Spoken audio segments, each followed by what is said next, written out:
keputusan ini nanti dampaknya untuk siapa sebenarnya? Baik. Ya, kalau kita coba ke pengalaman dilema, apa Bapak pernah mengalami yang namanya dilema ketika buat keputusan ini mau A atau B atau apa, ada pengalaman seperti itu? Oh ya, seperti itu ya, seringkali kita diperhadapkan dengan situasi seperti itu. Terkadang kita mau mengambil sebuah keputusan, ya ada dua faktor yang hampir sama-sama memiliki kebenaran. Artinya kalau mau pakai yang satu juga diabaikan juga agak. Nah itu terkadang.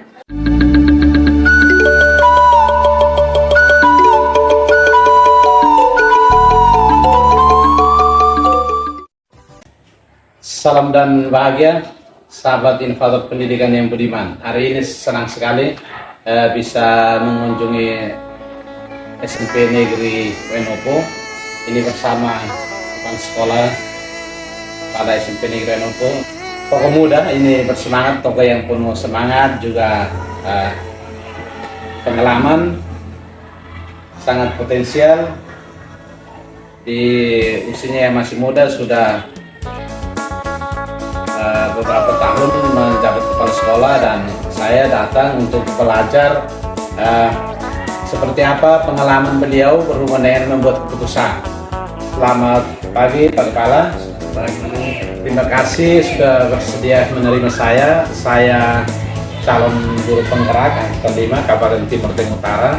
Saya kebetulan sementara belajar dan ada tugas untuk mewawancari beberapa kepala sekolah sebagai pedoman atau bisa dapat sharing ketika ada kesempatan untuk membuat keputusan. Biasanya pengalaman Bapak selama ini yang dirasakan ketika berhasil membuat sebuah keputusan, apa perasaan yang dirasakan? Baik, terima kasih. Biasanya dalam kita membuat sebuah keputusan dalam satu rapat atau satu pertemuan, ya tentunya satu keputusan itu tidak mudah diambil, ya, tidak mudah diambil. Maka biasanya kita ketika dalam forum rapat, tentunya kita akan pertimbangkan keputusan yang kita ambil itu antara nanti diterima oleh semua pihak atau tidak. Tetapi biasanya kita pakai skala, artinya apapun keputusannya yang kita akan pilih dan kita ambil, konsekuensinya itu ya memang harus kita tanggung, entah nanti diterima atau tidak. Tetapi kalau memang itu benar, ya kita sebagai pimpinan harus mengambil keputusan itu, walaupun nanti ada pro dan kontra. Ya, tetapi namanya sebuah keputusan dalam forum tentunya demi kepentingan umum, bukan untuk kepentingan individu. Itu yang mungkin saya selama ini kecil. Ini demi kepentingan umum, mungkin bisa sharing sedikit. Biasa yang umum itu prioritasnya antara umum ini guru, siswa kah, atau seperti apa yang diutamakan dalam membuat keputusan? Keputusan ini nanti dampaknya untuk siapa sebenarnya? Baik, kalau sesuai dengan konteks, kalau misalnya kita rapat atau pertemuan itu hanya khusus untuk guru, ya. Tentunya kita membahas soal guru dan kepentingannya pasti untuk guru. Tapi kalau melibatkan siswa, tentunya akan harus kepada siswa, agar fokus kepada siswa. Ya, terima kasih. Kita coba ke pengalaman dilema, apa Bapak pernah mengalami yang namanya dilema ketika buat keputusan ini mau A atau B atau apa, ada pengalaman seperti itu? Oh ya, seperti itu ya, seringkali kita diperhadapkan dengan situasi seperti itu. Terkadang kita mau mengambil sebuah keputusan, ya ada dua faktor yang hampir sama-sama memiliki kebenaran. Artinya kalau mau pakai yang satu juga diabaikan juga agak. Iya. Nah itu terkadang kembali ke suara hati. Oh ya, ya. Terkadang misalnya contoh hal sederhana, sering guru terlambat. Kita mau buat keputusan bahwa harus jam sekian dengan ketentuan disiplin sekolah harus sekian, pukul sekian harus tiba di sekolah. Tetapi ketika kita mau memberikan sanksi atau teguran yang keras kepada yang bersangkutan, kita juga agak dilema karena alasannya rumah jauh. Misalnya tinggal di Keva atau di Atom Gua, tentunya proses menuju ke sekolah ini kan butuh waktu. Jadi itu yang terkadang memang sedikit bertantangan dengan teman-teman yang kebetulan memiliki tempat tinggal dekat sekolah. Tapi mau tidak mau kita kepala sekolah ini suara hati bekerja ya. Maka mau tidak mau kita berikan kelonggaran. Itu yang terkadang kita harus dituntut untuk terapkan disiplin yang sebetulnya sepanjang itu semua harus sudah. Tapi di lain sisi teman-teman yang sering datang terlambat misalnya rumahnya jauh Iya ya. Artinya diperbenturkan. Iya. Yang ini juga benar. Mau yang ini juga benar ya. Itu salah satu contoh dilema ya di Bapak Alam. Kalau ada satu lagi yang namanya pujukan moral, Bapak pernah mungkin mendengar pujukan moral? Terkait dengan perilaku mungkin saya juga mungkin baru juga yang namanya rujukan moral ini kan istilah baru yang bahkan mereka sekolah, tapi mungkin berkaitan dengan perilaku Ya, yang tadi itu sudah diterapkan, hanya memang istilahnya yang mungkin baru ya. Kan?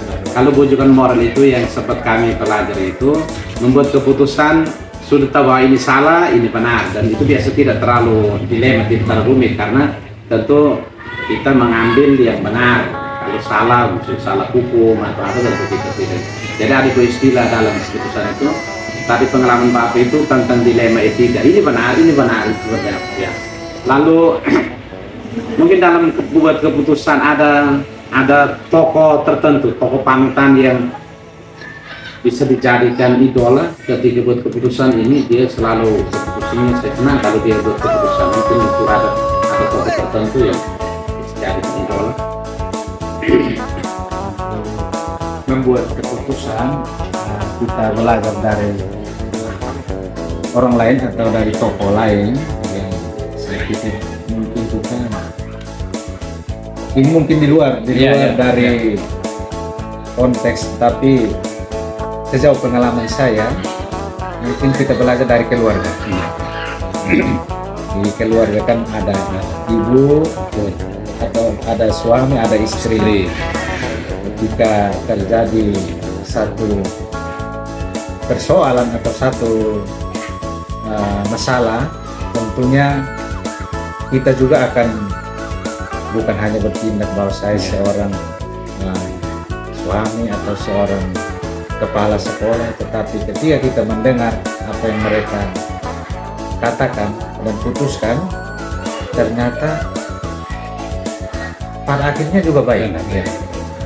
Dan itu yang mungkin membuat pengalaman saya ketika di sekolah, artinya bukan dikaitkan dengan keluarga, tetapi berdasarkan pengalaman kecil seperti itu, akhirnya membuat kita di sekolah ketika mengambil sebuah keputusan tertentu kita berpikir kembali ke artinya saat kita ambil keputusan tidak membuat sampai nanti setelah keputusan itu berjalan ada masalah. Nah, itu yang tidak dari pengalaman dari keluarga itu yang mungkin penting juga.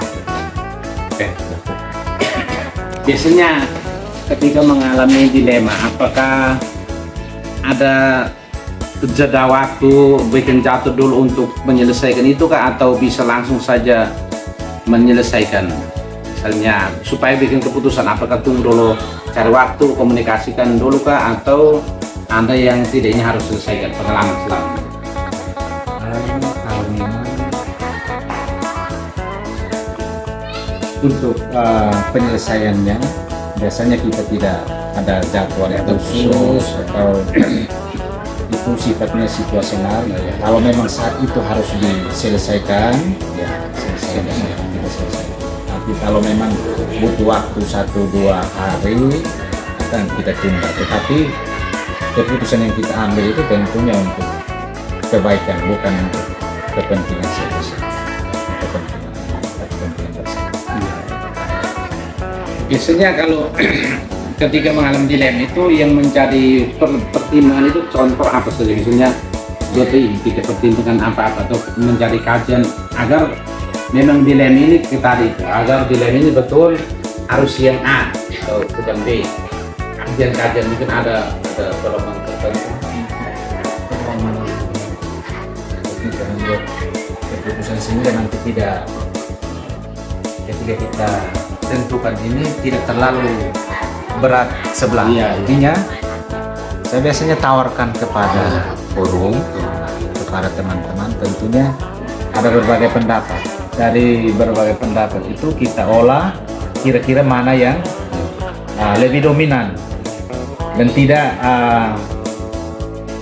memihak begitu. Nah, jadi itu yang nanti kita, maksudnya saya biasanya pengalaman saya begitu. Tapi untuk cara khusus untuk mau buat kajian dulu itu, tidak.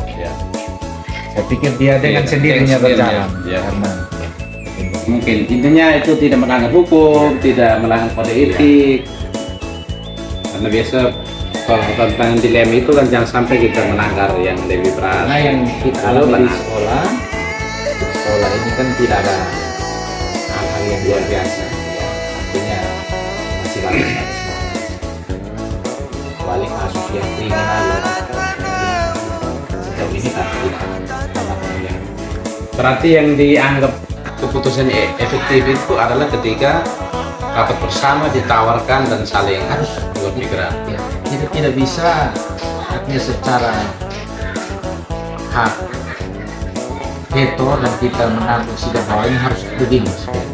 Itu namanya kita betul-betul dalam satu komunitas pendidikan ini tentunya bukan hanya kepala sekolah yang hebat.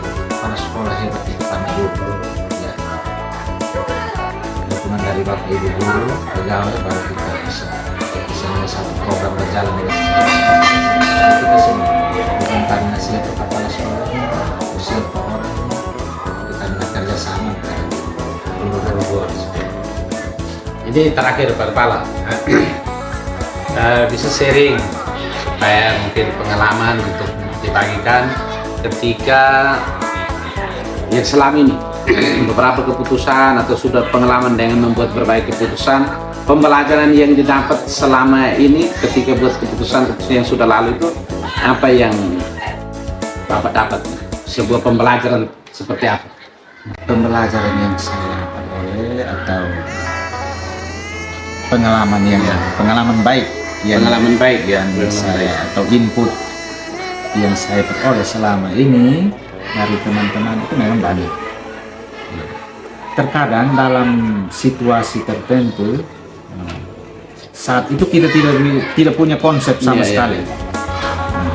Tetapi karena ada masukan dari teman-teman, contoh di sini ada Cegit, guru penggerak, guru penggerak di angkatan 1 ada di sini. Biasanya saya sering tukar pikiran, bagaimana ini kalau kita membuat seperti ini, kegiatan ini tidak dengan dampaknya seperti apa. Ada semacam timbal balik, kita saling membutuhkan, saling mengisi. Saya tidak merasa hebat di sini, tapi saya selalu mengambil pengalaman dari mereka. Ini masukan baik bahwa harus seperti ini, dan ketika di forum kita tawarkan kepada teman-teman diberi. Jadi harus ada input dari teman-teman. Kita tidak jadi kepala sekolah, tidak mungkin kita harus sewenang-wenangnya gunakan dari kita kepala. Akhirnya kita mau salah benar ini saya tidak boleh salah. Biasanya kita harus ambil mencari input yang masuk. Jadi itu saya pikir selalu kami lakukan seperti ini yang kita membuat seperti ini, kira-kira bagaimana kita tahu masuk Iya. kebersamaan kami di sini selama Iya, iya. Dan ini terima kasih banyak Bung Parna sudah bersedia ini menyita waktunya.